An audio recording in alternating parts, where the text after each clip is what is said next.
Radio Católica. Radio Católica. Unidos por Cristo y María. Unidos por Cristo y María.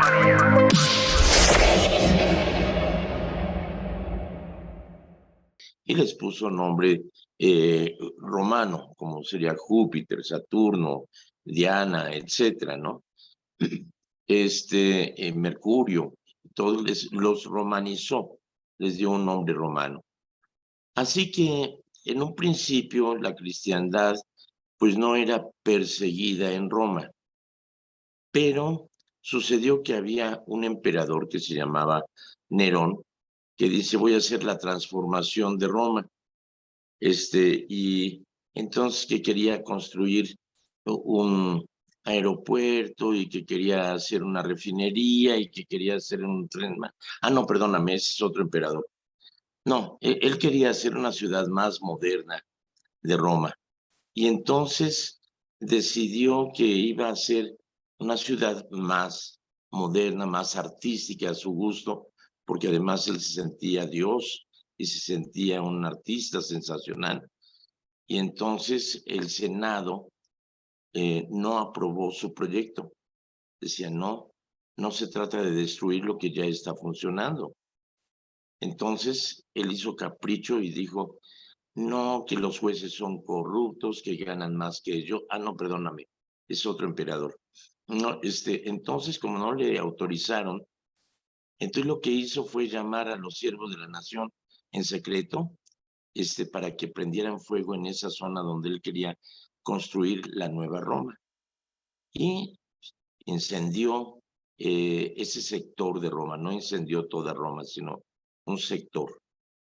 Y mientras estaba incendiándola, desde su palacio estaba viendo cómo se incendiaba, e inspirado tomó una arpa y empezó a tocar y a crear odas y demás, según él, inspirado por el fuego de Roma. Inmediatamente la atención y el culpable, pues se enfocaba que era Nerón. Pero lo que hizo Nerón fue decir que no, que eran los cristianos los que habían prendido fuego a la antigua Roma, porque ellos odiaban a los dioses romanos y querían imponer a su propio Dios. Entonces se hizo una persecución en contra de todos los cristianos. Recuerdo la película de Barrabás, haciendo comentario a esto. Barrabás no daba una, después de que lo liberaron, él volvió a caer en prisión, lo mandaron a las galeras, lo mandaron a las minas de sal, ahí se encontró con un cristiano, y que le empezó a hablar de Cristo, y él dice, yo estuve ahí, me liberaron en lugar de él. A fin de cuentas, él no daba una. Cuando es liberado va a Roma, va a hablar con los cristianos, y entonces él quiere convertirse al cristianismo. Y entonces en eso se da el incendio de Roma, y entonces piensa que son los cristianos los que están incendiando Roma, y él agarra una antorcha y se pone a incendiar Roma, y lo pescan los romanos y dice, ¿por qué eres? Porque soy cristiano, y órale, lo mandan al circo romano a ser ejecutado.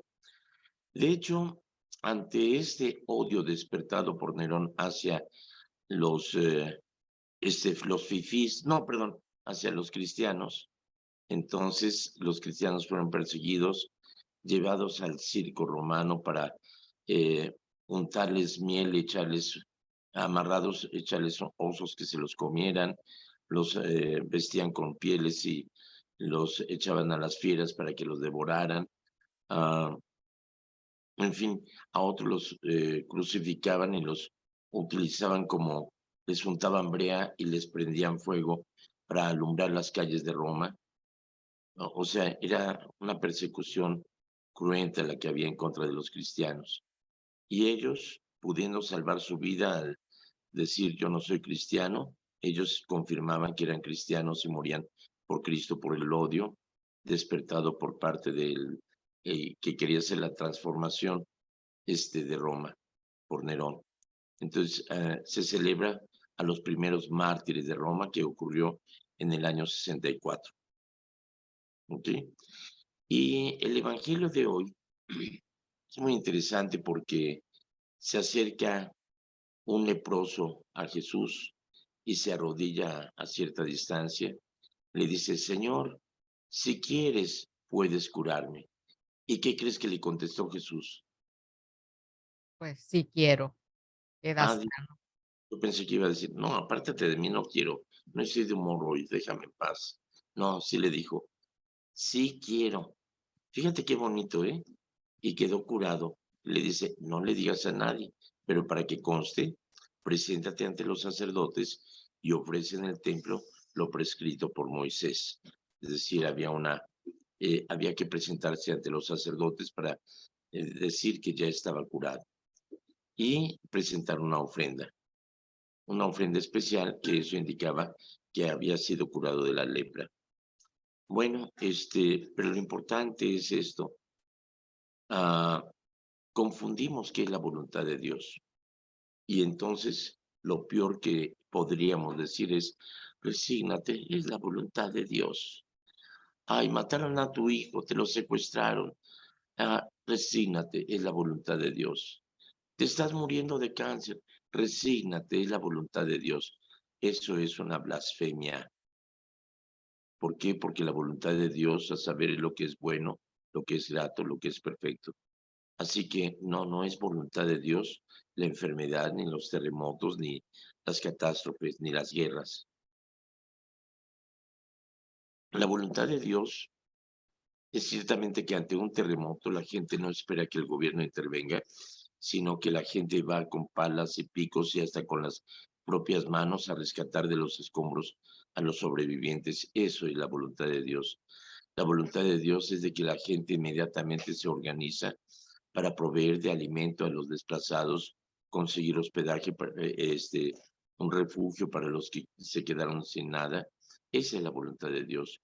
La voluntad de Dios es de que ante la pandemia hubiera gente que se adelantó para buscar una vacuna para salvar vidas y que se hizo una vacuna en tiempo récord, en menos de un año, lo cual normalmente tarda 5 años para descubrirse una vacuna, pues ahora surgieron no una, sino varias vacunas que ayudaron a acabar con la pandemia y evitar tantas muertes. Esa es la voluntad de Dios. La voluntad de Dios no es ni la muerte, ni la enfermedad, ni el hambre, ni la guerra. La guerra, el hambre, la hemos provocado nosotros, no porque sea voluntad de Dios. La voluntad de Dios es a saber que buscar nuestra felicidad.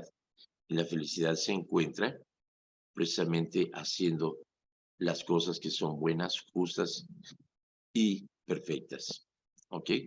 Así que encontremos que la voluntad de Dios es que sí quiere que seamos felices, que sí quiere salvarnos, que sí quiere, pero por nuestra parte hay que acercarnos a Él. No es mágico.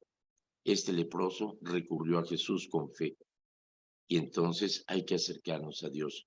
Me recuerda precisamente lo que pasó hace en la época de los 70s, de los 80s, cuando se usaba el pelo largo, alguien se acerca a la peluquería y el peluquero estaba hablando de que no había Dios, que Dios no existía, que cómo podía haber un Dios si había tanto daño en el mundo y había tantos malvados y había tantos chairos y dice, no hay Dios. Este cuate no le discutió nada. Ya que se iba, regresó y le dice, los peluqueros no existen. ¿Cómo de que no? Si le acabo de cortar el pelo, si los peluqueros existieran, no habría tanto con pelo largo como hay, mire, nada más. Ah, pero es que ellos no han venido a que les corte el pelo, no han venido a mí. Ah, entonces, aquellos que no creen en Dios o aquellos malvados es porque no se han acercado a Dios. Ujú. Esa es la idea. Bueno, mi querida María, cuéntame, ¿tenemos alguna pregunta? Antes que nada, ¿vino tu marido? Sí, sí Ah, vino. qué bueno. Alfredo, prepáranos un chiste, por favor, ¿ok? Es Bueno, está a ver, bien. cuéntame, ¿tenemos alguna pregunta, chisme, comentario, aclaración, duda, inquietud, queja o qué sé yo? Sí, padre, tenemos una pregunta y más que nada es que si nos puede explicar las bienaventuranzas que están en San Mateo 5, del 3 en adelante, que porque pues han buscado en la internet, en los medios de comunicación acerca de las bienaventuranzas y que pues desafortunadamente de parte católica no hay nada, sino nomás de pues no católicos que explican sobre las bienaventuranzas. Y Fíjate que pues estábamos platicando ahorita acerca de que lo que Dios quiere para nosotros es la felicidad, no es ni la enfermedad, ni el hambre, ni la guerra, ni la violencia. Quiere nuestra felicidad. Y la felicidad es un proceso, es un estado del alma que se logra, si recuerdas, cuéntame tú, María, ¿cuáles han sido los momentos más felices en tu vida, a lo largo de tu vida? oh, padre, Enumérame pues por lo menos 3 acontecimientos que te hayan dado felicidad plena. claro que sí. Cuando vivía con mis padres, que todavía estaban conmigo, era un Fíjate que me momento. pongo a ver fotografías, digo: "Caray, era feliz y no me daba cuenta". Exactamente. Sentías un ambiente en el cual te sentías protegida, te sentías amada, no tenías que preocuparte por qué ibas a comer, porque aunque no te gustara la comida, siempre había comida en la mesa, porque contabas con la protección de tus papás, que aunque te regañaran o demás, sabías que te querían. Y era un estado de perfección, ¿cierto? Claro. Okey, ese es uno. ¿Qué otro momento? Bueno, pues puedo decir que cuando me casé también, para mí fue muy feliz el día cuando yo me casé, porque pues estaba Bueno, muy quiero enamorada de mi imaginar que esposo. don Alfredo era guapo, Sí, o por lo menos no tan feo, ¿verdad? me hacía la idea de que estaba bien guapérrimo él. Fue antes de que fueras con el oculista, pero está bien. Pero fue un momento feliz. No, fíjate que realmente a partir de todos los años ustedes son una pareja muy bonita, una pareja ejemplar, e irradian ese amor que se tienen ustedes dos. Así que fue el comienzo, no el final feliz de un cuento de hadas, sino que fue el comienzo de una vida consagrada en Dios y en la felicidad. Y espero que te haya dado más felicidad que dolores de cabeza tu marido. Pues una de las felicidades más grandes que me dio fue que cuando nació mi hija, que nació nuestra hija, la única que tenemos, que pues para mí en ese momento que mi hija nació, fue algo maravilloso. Todo fue que la vi a ella cuando me la enseñaron inmediatamente que nació y lo primero que hizo mi niña fue abrir sus ojos y verme y echarme una sonrisa con sus labios, aquellos, su boquita que no tenía ni un dientito ni nada, pero que me sonrió, que para mí fue, oh, una algo Qué algo hermoso. maravilloso, una cosa muy O sea, hermosa. te das cuenta que los momentos más felices se dan en las situaciones perfectas, ¿cierto? Así es, padre. Quiere decir que a mayor perfección, mayor felicidad. Ujú. Ujú. Es como un pedazo de metal o una espada que pones al fuego. La parte que está tocando el fuego, la fuente del calor, adquiere la misma temperatura que la fuente del calor e incluso se pone al rojo blanco, ¿correcto? Porque tiene esa calidad del calor, de esa fuente de calor. La parte más lejana es menos caliente y hasta la puedes tomar con la mano. Entonces, quiere decir que a mayor cercanía de la perfección, adquirimos mayor parecido a la perfección. Y la fuente de la perfección es Dios. Y Así es. si buscamos ciertamente a Dios, seremos más felices. Las bienaventuranzas no es consuelo de tarugos, ni es apapachar a los perdedores. No, al contrario, es una invitación a hacer un cambio. Vamos a buscar, está en Mateo capítulo 5, y Del verso 3 en adelante empieza. ahorita lo buscamos aquí, dice, Ajá. Entonces, al ver la multitud, comenzó a enseñarles hablándoles de esta manera. Felices los que tienen espíritu de pobre, porque de ellos es el reino de los cielos. Es decir, felices los que son pobres de espíritu o los que tienen un espíritu de pobre, no los que tienen un pobre espíritu. ¿Qué es tener un pobre espíritu? Pues aquellos que no se preocupan por alimentar su alma, su espíritu, que no tienen intenciones de nada, que no tienen deseos de progresar, que son indiferentes ante las situaciones que están a su entorno. O sea, tienen un pobre espíritu, aquellos que se conforman con lo poco, pero están quejándose de que les falta, pero no hacen nada por buscar algo más. Y que siempre van a estar inconformes, tienen un pobre espíritu. Es decir, aquellos que se conforman con sacar 6 de calificación en lugar de estudiar para sacar 10. Son los que tienen un espíritu muy pobre. En cambio, ser pobre de espíritu es aquel que tiene grandes ideales, pero mientras los gana, está disfrutando del camino. Es decir, buscas llegar a una meta, buscas subir la montaña más alta, pero en lugar de estar cansándote y esforzándote y viendo hacia la meta y viendo cuánto te falta por llegar, no estás disfrutando de los árboles, no estás disfrutando del paisaje, no estás disfrutando de la vista. En cambio, los que tienen un espíritu de pobre son aquellos que, pues caray, como decimos los gringos, si la vida te da limones, aprende a hacer. O nada. No, margaritas son más sabrosas. Ajá. Sí, no, o sea, los que disfrutan lo que tienen y que no están envidiando un Google Pixel o no, yo sí lo estoy envidiando. No, no hace falta. Los que, los que están envidiando un teléfono de lo más moderno, los que no están buscando tener un reloj como Adán Augusto López, ¿no? Que tiene 2 relojes que valen más de $1,000,000 cada uno, o sea, alrededor de $50,000. ¿Para qué si este reloj de $10 me da la misma hora que el Rolex? ¿Sí?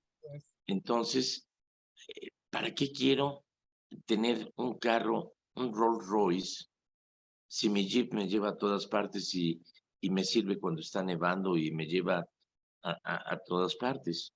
Es decir, yo antes tenía un convertible, pero no se quiso convertir al catolicismo y lo tuve que cambiar por el Jeep.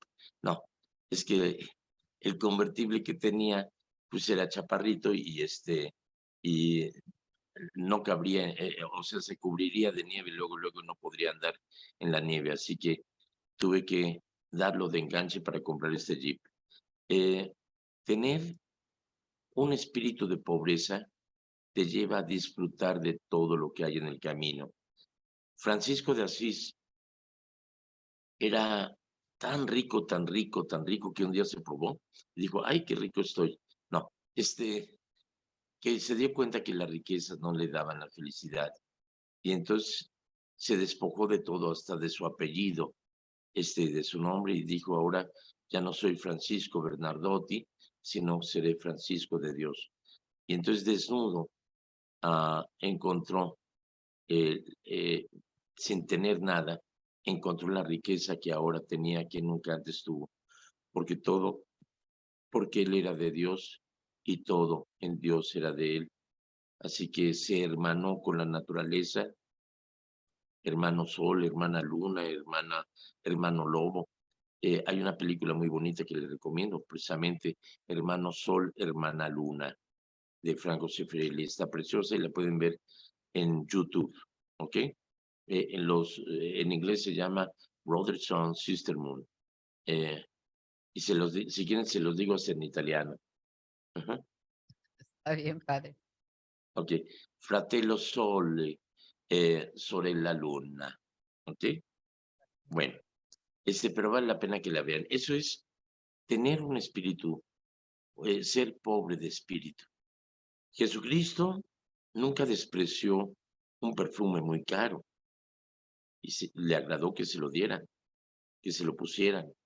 Nunca despreció una buena comida, un buen vino, pero no lo estaba buscando. No era el buscar el lujo, sino aceptar lo que viene. Es el caso, por ejemplo, de las madres de Teresa de Calcuta cuando recibieron el convento que era de otras hermanas, ahí en la parroquia donde yo estaba, en San Emilios, y vino Teresa de Calcuta a recibir la casa y todo. Después me dio mucho coraje que las monjitas que se quedaron ahí empezaron a quitar la alfombra que había y tirarla a la basura. Eso es pecado. ¿Por qué? Porque esa alfombra es carísima. O sea, la pobreza no es carecer de cosas, sino no andar buscando el exceso. O sea, es pecado tener en abundancia cuando alguien carece de lo esencial. ¿Ok? Bueno, vamos al la siguiente bienaventuranza. Felices los que lloran, porque recibirán consuelo. Oh, y ahora, ¿quién podrá consolarme? El Chapulín Colorado ya se murió. Es decir, felices los que lloran porque encontrarán consuelo. Pero, ¿qué significa esto? Hay cosas que nos dan un coraje tremendo.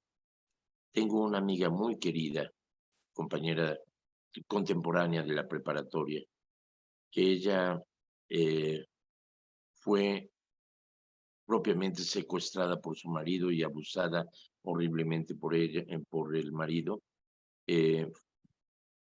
Fue algo que la traumó en su vida y embajada también. Es ahora una médico cirujano muy prominente, pero esa huella que dejó el dolor le da un coraje. Le digo, pues mientras lo sigas cargando, te va a seguir dando coraje, te va a seguir hiriendo. Si no, por más que trato de desecharlo, cuando recibo a un paciente que ha vivido una situación de abuso como lo que yo viví, me enerva y me enoja y me hace sufrir. Sí, es el tipo de frustración y de enojo que causa lágrimas ante la impotencia de ver que hay situaciones como la que está viviendo México. Recientemente mataron a Hipólito, el que organizó las autodefensas, porque el gobierno no hace nada, ni el ejército hace nada, y es más, está coludido el narcotráfico con el gobierno, para que los dejen actuar libres, y eso es los abrazos, no balazos. Pero mientras tanto sigue habiendo secuestrados, mientras que el emperador se ríe y dice, los voy a acusar con sus papás y con sus abuelos. O sea, ¿qué siente la familia de esos secuestrados ante eso? Eso da coraje y causa lágrimas. Lágrimas de impotencia, pero no basta llorar, es necesario actuar.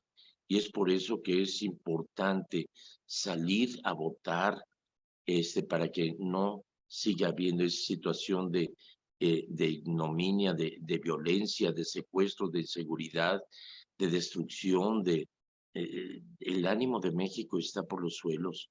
Entonces tienen que salir a votar y votar conscientemente porque viva la democracia y porque haya una situación mejor y porque se erradique realmente la violencia y que se ponga mano dura a lo que es el mal.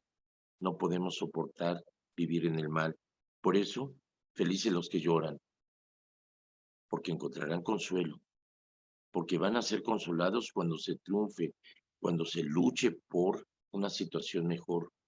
No podemos ser indiferentes ante el dolor, tenemos que hacer un cambio. O sea, como vemos, no es consuelo de tarugos, es una invitación a luchar. Bienaventurados los pacientes, porque recibirán la tierra en herencia. Como decía Calimán Solín, paciencia y serenidad, mi querido Solín, paciencia. Es decir, a mí me impresionó una fotografía que salía en la revista Life en 1968, cuando estaban los ensayos de mandar las naves Apolo en torno a la Luna y estaba preparándose para la Apolo 11 que llegaría a la Luna.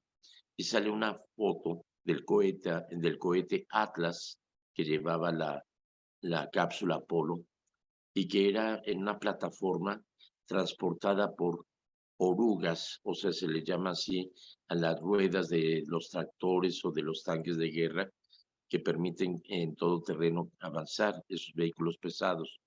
Pero iba muy despacio para evitar que se cayera el cohete. Entonces se estaba transportando de donde se hizo a la zona de lanzamiento. Y a pie de página decía, a paso de oruga llegaremos a la luna. Fíjate qué importante, ¿eh? A paso de oruga llegaremos a la luna y se logró. Entonces, hay que tener paciencia, no hay que ser desesperados. Hay gente que dice, es que le pido a Dios paciencia, sí, pero le dices, Señor, dame paciencia, pero ya, apúrate. Pues no, tranquilos, sé paciente. Es decir, todas las cosas a su tiempo. ¿Ok? Felices los que tienen hambre y sed de justicia, porque serán saciados. Sí, pero, ay, que alguien me dé de comer masticadita y en la boca, a ver, en una cucharita así. Ah, no. Si tienes hambre, ve al mercado, ponte a trabajar, para que tengas dinero para comprar en el mercado, ponte a cocinar y ponte a preparar una comida, no esperes que otros te la den. ¿Tienes hambre y sed de justicia? Entonces pon los medios y lucha para que la justicia se dé y vas a ser satisfecho, porque la justicia se dará. Felices los misericordiosos, porque obtendrán misericordia. Es decir, ser misericordioso es no tomar en cuenta el daño personal. Cuando alguien te pide perdón, no digas, así te quería ver humillado ante mí, desgraciado. No, sé misericordioso y decirle, gracias, vamos a seguir adelante, pero que no se lo hagas esto que me hiciste a mí, no se lo hagas a nadie. Sé misericordioso con aquellos que tienen necesidad. No pidas cuentas. Si tu enemigo tiene hambre, dale de comer, y si tiene sed, dale de beber. Y si está desnudo, vístele. De esa forma amontonas ascuas encendidas sobre su cabeza. La forma como he logrado que mis enemigos se conviertan en mis amigos es tratándoles con cariño, con amabilidad, y con caridad. Entonces, en la misma forma como tú eres misericordioso con los demás, Dios será misericordioso contigo. O sea, nos damos cuenta, es pura acción lo que estamos haciendo. Bienaventurados los limpios de corazón, porque verán a Dios. Ándale, ¿cómo es ser limpio de corazón para ver a Dios? No aquellos que están viendo moros con tranchete que están diciendo, algo estás tramando contra mí, ¿eh? Cuídate de eso, porque quién sabe qué clase de gente sea. Si estás viendo el mal y te estás cuidando de los demás, no vas a ver a Dios en los demás. Entonces ve el rostro de Dios en los demás, incluso en lo más difícil, en lo que más trabajo te cueste. Me acuerdo cuando había una señora que estaba pasando por una situación de divorcio porque su marido era muy abusivo. Yo estaba en San Emilios y en Guadalajara me regalaron un Cristo de metal. El artista lo hizo sin rostro.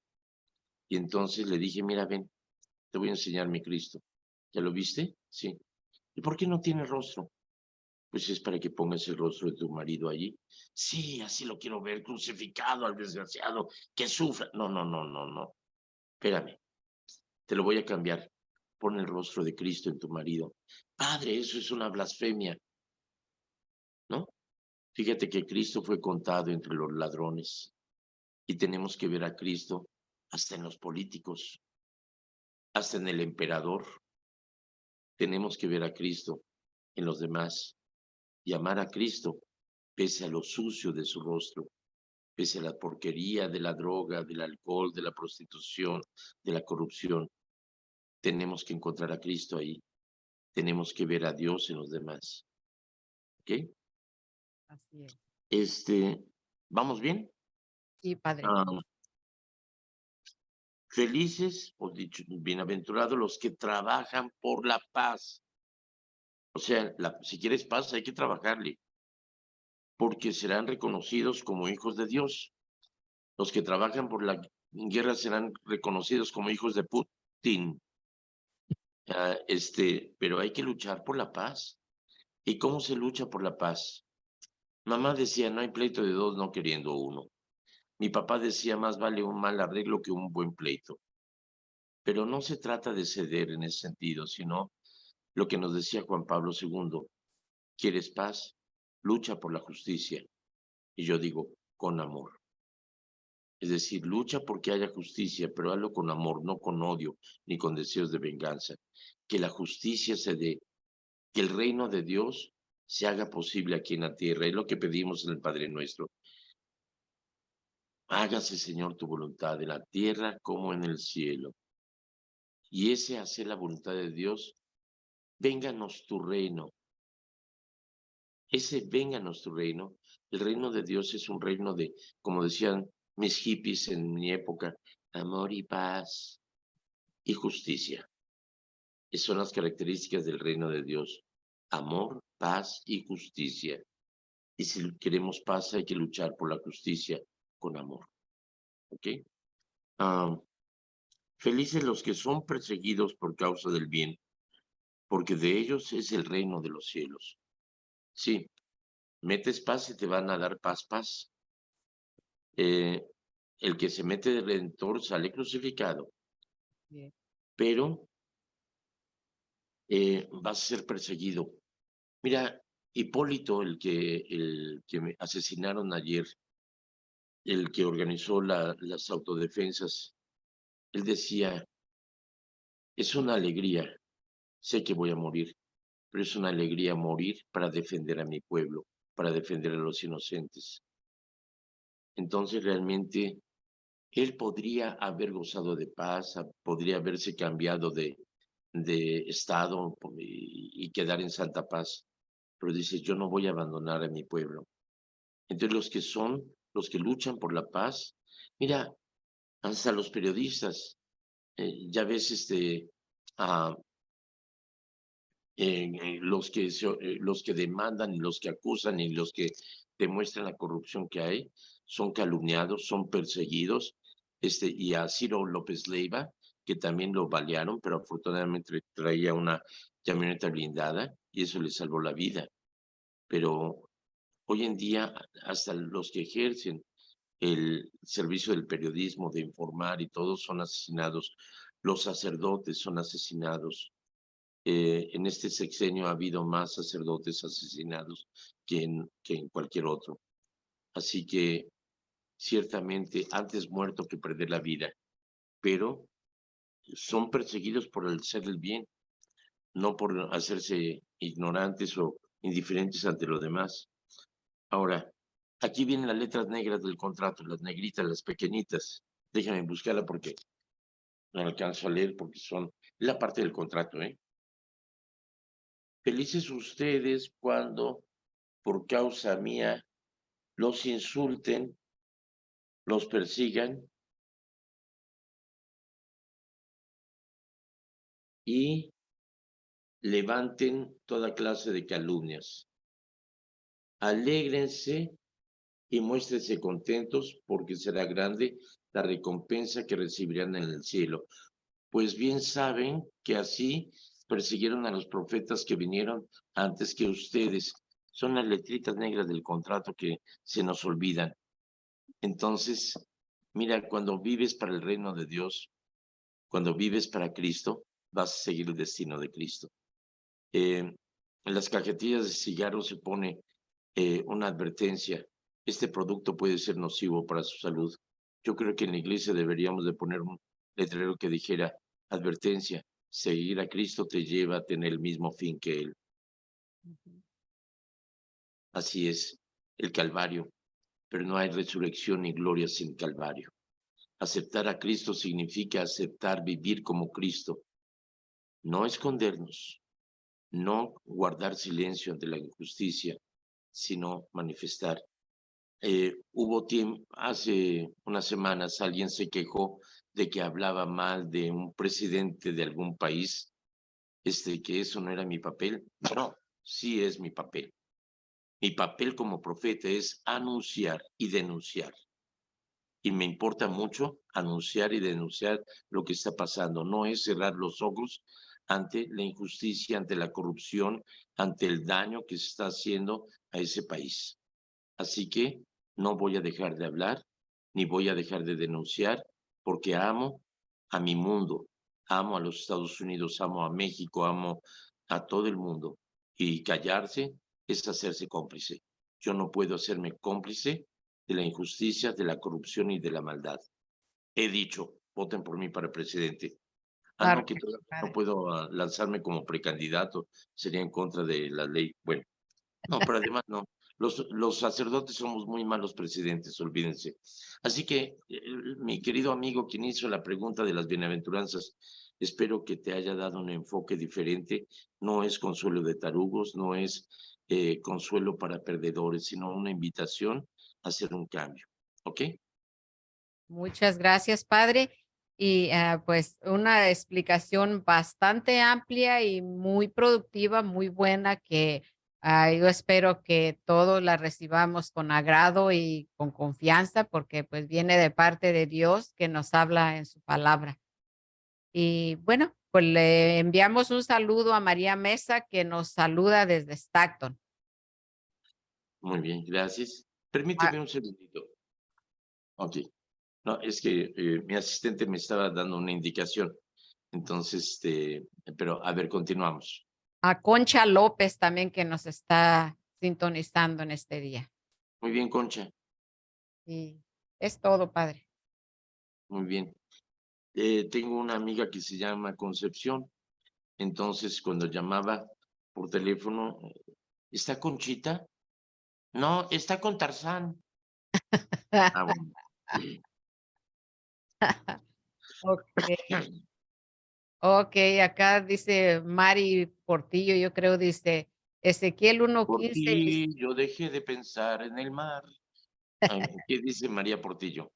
Ezequiel 1:15 y Isaías 6:2 dice, habla de los ángeles y dice que son horribles, pero en el Nuevo Testamento, en una cita bíblica, incluso guiaron a María Magdalena y otros buscar a Jesús en otro lugar fuera.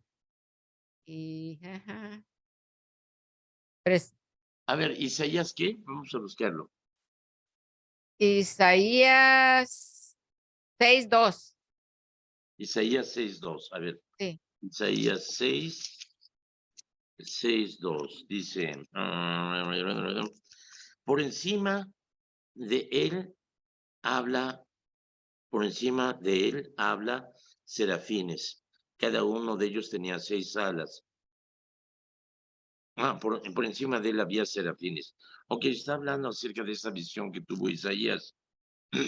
Este, dice, vi al Señor sentado en un trono elevado, alto, y el ruedo de su manto llenaba el templo. Por encima de él había serafines, cada uno de ellos tenía 6 alas, con dos se cubrían el rostro, con dos los pies y con las otras volaban, ¿ok? Y gritaban respondiéndose el uno al otro, Santo, Santo, Santo es el Señor de los ejércitos, su gloria llena toda la tierra. Ok, es una visión que tiene Isaías y vamos a decir que tiene la influencia de esa visión de lo que ha visto en otras culturas como la persa, la siria, la babilonia, donde se presentan monstruos alados y toros con alas y demás. Entonces es una imagen. Recordemos que todo lo que sabemos de angelología o demonología es una herencia de la cultura siria, babilonia, egipcia, con la que tuvieron relación los hebreos. Entonces es una visión que él tiene de esto. No quiere decir que sean así los ángeles. De hecho, los ángeles ni siquiera tienen cuerpo ni nada, son seres espirituales. que puedan manifestarse en una visión humana es otra cosa. Así es. Bueno, padre, pues se nos terminó el tiempo ahora sí. Y pues muchas gracias. Nomás ¿Y tu saludos. marido? Sí, ya. Ya se Qué nos rápido pasó se el pasó el tiempo. tiempo. Bueno, les voy a dar vacaciones mañana y pasado, así que descansen de mí. Y que Dios Todopoderoso les acompañe y les colme de gracia y bendición. En nombre del Padre, del Hijo y del Espíritu Santo. Amén. Hasta la vista. Gracias, padre, que tenga un bonito fin de semana y lo esperamos el lunes, primeramente Dios. Gracias. Bye. Bye. Radio Católica. Radio Católica. Unidos por Cristo y María. Unidos por Cristo y María.